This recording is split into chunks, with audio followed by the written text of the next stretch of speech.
राजा का अहंकार। राजा हर्ष सूरज की पहली किरण के साथ अपने रथ पर भोजन सामग्री लेकर निकलते। रास्ते में मिलने वाले कुत्तों और अन्य पशुओं को वह भोजन कराते और जरूरतमंद इंसानों व साधुओं की भी मदद करते। उनके इस कार्य की चर्चा पूरे राज्य में होती थी। एक दिन जब राजा कुत्तों को भोजन खिला रहे थे, उनका एक चापलूस मंत्री उनके साथ था। मंत्री ने उनकी प्रशंसा में कहा, महाराज, आप जैसा दयालु और महान व्यक्ति नहीं होता तो इन गरीब जीवों का क्या होता। आप ही इनकी भूख मिटाते हैं। आपके बिना तो ये मर ही जाते। मंत्री की यह बात सुनकर राजा के चेहरे पर हल्की मुस्कान आई, लेकिन पास में बैठे एक साधु ने इस पर ठहाका लगाया। राजा ने आश्चर्य से पूछा, महाराज, आप हंस क्यों रहे हैं। राजन, मंत्री जी की बात सुनकर हंसी आ गई।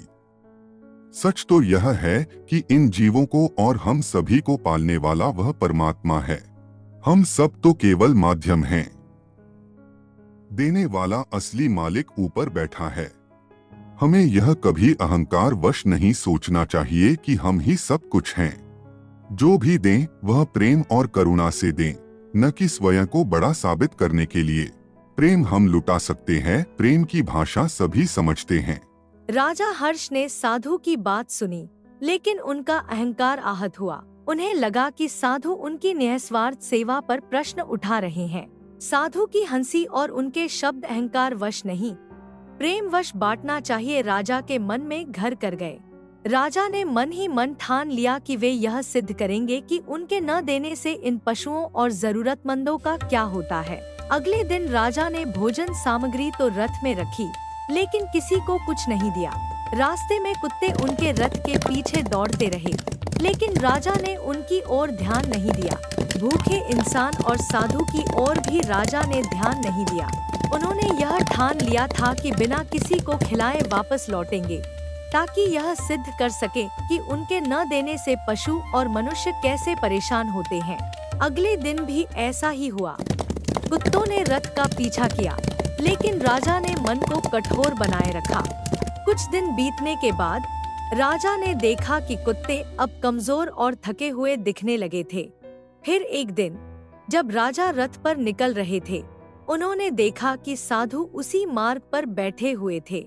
राजा ने सोचा कि अब साधु से सामना किया जाए और उन्हें दिखाया जाए कि उनकी बात गलत है।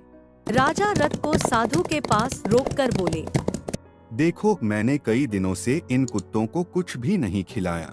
क्या अब यह नहीं साबित होता है कि मैं ही इनका पालन पोषण करता था। तुम्हारी बात की सब कुछ ऊपर वाला करता है गलत साबित हुई। राजन, क्या आपने यह देखा कि इन दिनों इन कुत्तों का पेट कैसे भरा। यह तो आप ही देख सकते हैं कि यह कितने दुर्बल हो गए हैं। कुछ दिन और भरपेट भोजन ना मिला तो इनकी मृत्यु तय है।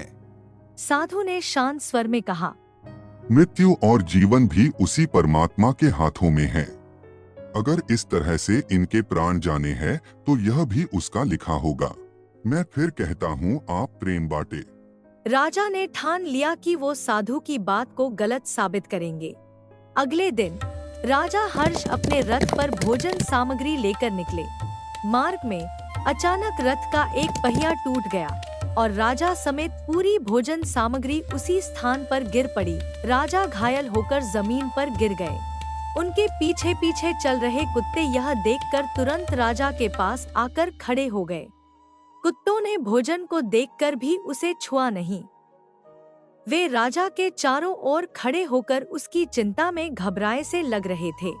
यह दृश्य देखकर राजा चकित हो गए। उसी समय साधु धीरे धीरे चलते हुए वहां पहुंचे। राजा को देखकर उन्होंने कहा, राजन, देखो, भोजन गिरा देखकर भी इन कुत्तों ने इसे छुआ तक नहीं। इसके बजाय ये सभी तुम्हारे पास आकर खड़े हो गए हैं क्योंकि ये तुम्हारी चिंता कर रहे हैं। आज तुम्हारी मृत्यु हो सकती थी, लेकिन तुम्हारे द्वारा किया गया भोजन दान और इन जीवों का प्रेम तुम्हारे लिए रक्षा बन गया। तुमने अब तक अहंकार वश इन्हें खिलाया, परंतु देखो, इन जीवों ने तुम्हें सच्चे प्रेम से अपनाया। ये तुम्हारे प्रति वफादार हैं और तुम्हारी परवाह करते हैं। लेकिन जान लो, जब तक तुम इन्हें प्रेम पूर्वक नहीं खिलाओगे, ये उस भोजन को ग्रहण नहीं करेंगे। प्रेम से दिया गया दान ही सच्चा दान होता है। राजा को साधु की बात गहराई से समझ आई। उन्हें यह एहसास हुआ कि उनके अहंकार ने उनके कर्मों की पवित्रता को दूषित कर दिया था। उन्होंने साधु से क्षमा मांगी और प्रण लिया कि अब से वे हर किसी को प्रेम और करुणा के साथ सहायता करेंगे। उस दिन के बाद राजा का व्यवहार पूरी तरह बदल गया। उन्होंने प्रेम और निस्वार्थ सेवा को अपना धर्म बना लिया। उनके इस परिवर्तन ने पूरे राज्य में प्रेम और करुणा का संदेश फैलाया। आपको यह कहानी कैसी लगी, हमें कमेंट कर जरूर बताएं। इसी तरह की अच्छी कहानियां जीशान टून आपके लिए लाते रहेंगे। यह कहानी आपका मनोरंजन करने के साथ दिशा भी देंगी। तो बने रहिए हमारे साथ और हमारे प्रयास को सफल बनाएं। धन्यवाद।